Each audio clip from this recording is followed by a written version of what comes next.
Hello, third graders. Welcome to our lesson today. Today we are going to start to learn about the Northeast region. And we have previously talked about the Southeast, which was this orange grouping of states.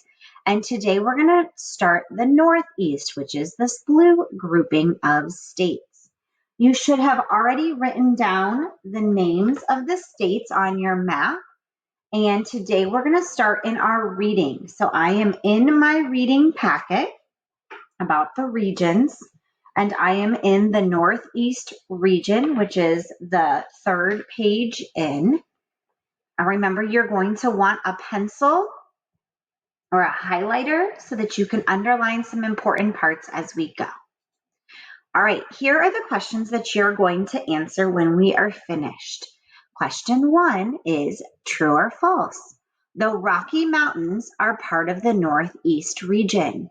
So you're going to want to be listening to, are there Rocky Mountains part of the Northeast region? The second thing you're going to answer true, false to, the Appalachian Trail goes over 2,000 miles from Maine to Georgia. So you're going to want to be listening for that information about the Appalachian Trail. Mount Lincoln is one of the windiest places on Earth. Again, you're going to want to listen to that information. And the coast of the Northeast region is very rocky. So you're going to want to listen to how the coast is. Looking at this picture here on this page, it says the Northeast has the largest city, New York City, and the smallest state, Rhode Island. Although it's the smallest region in size, it is home to the most people. So the land size is small, but the amount of people is high, or the population. And the Northeast region is home to our nation's capital. All right, so let's go ahead and get started. We're going to talk about the land and the water today. On the right side, you also have a picture of all of our states in the Northeast. The region between the coast of the Atlantic Ocean, which is on the right, and the Great Lakes on the left is called the Northeast region. The Northeast region includes 11 states. So we have Maine, New Hampshire, Vermont, Massachusetts, Rhode Island, Connecticut, New York, New Jersey, Pennsylvania, Delaware, and Maryland. All right, let's get started. The Northeast region has broad valleys, rolling hills, and low mountains. The Appalachian Mountains stretch from Maine in the Northeast region to Alabama in the Southeast region. You might want to underline that sentence as it tells you the mountain range. Several different mountain ranges make up the Appalachian Mountains, including the Allegheny Mountains, the Pocono Mountains, the Adirondack Mountains, and the Catskills Mountains. The longest hiking trail in the world is the Appalachian Trail. You might want to underline or highlight that. It goes from Maine to Georgia along the spine of the mountain range through more than 2,000 miles of valleys, hills, and rivers. You might want to underline that. The Appalachian Trail is a very popular place to hike. Many people have hiked the entire trail. So it starts all the way up here in Maine and goes all the way down through the Southeast region into Georgia. The Appalachian Mountains are one of the oldest mountain ranges in the world.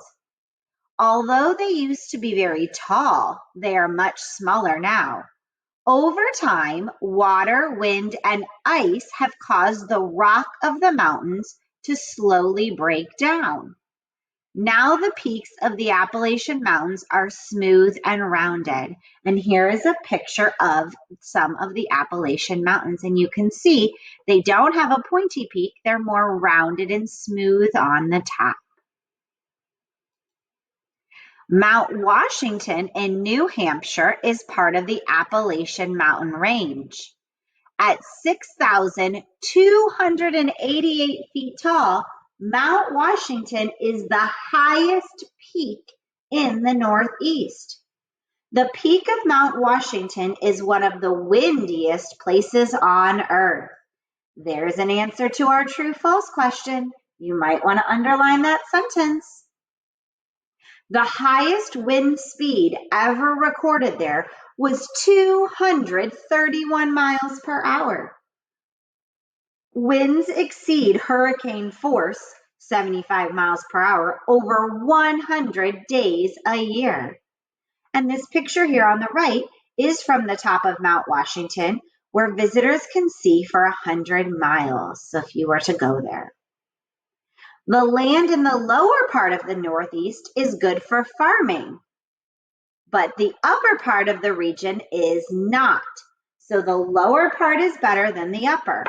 The soil in the upper part is very rocky. You might want to underline that. Long ago, mile-thick sheets of ice called glaciers covered much of the land. As the glaciers moved across the land, they wore down mountains, carved deep grooves into the coastline, and carried away most of the fertile soil. The melting glaciers formed many lakes. Rocks and sand left behind by glaciers formed islands and caps. The most important waterway in the region is the Erie Canal, which connects the Great Lakes to the Atlantic Ocean. A canal is a ditch dug across land to connect one waterway with another. So the Erie Canal goes from the Atlantic Ocean to the Great Lakes. The Erie Canal is 363 miles long. Before the Erie Canal was dug, there was no waterway that crossed the Appalachian Mountains. Moving goods by boat is faster and cheaper than traveling across the land. So it was very difficult and expensive to move goods from the Northeast to other parts of the country without the Erie Canal.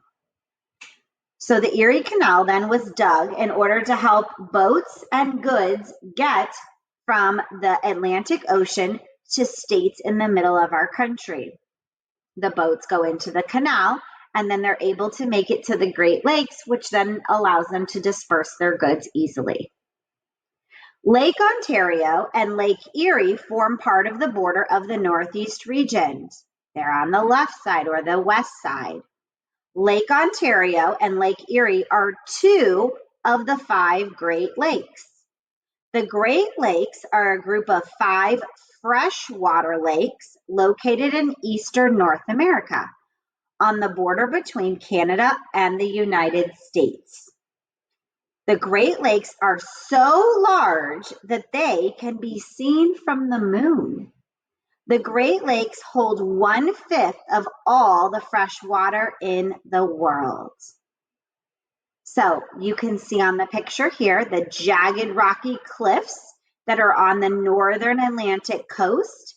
There's also lots of lighthouses along the rocky coast.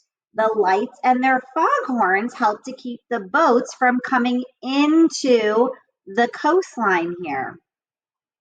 So the West Coyote Head in Maine is one of the most well-known lighthouses.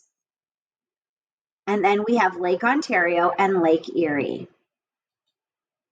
All right, we're also going to learn about climate today. So when we're finished, you're going to have 2 questions to answer about climate. So be thinking about these.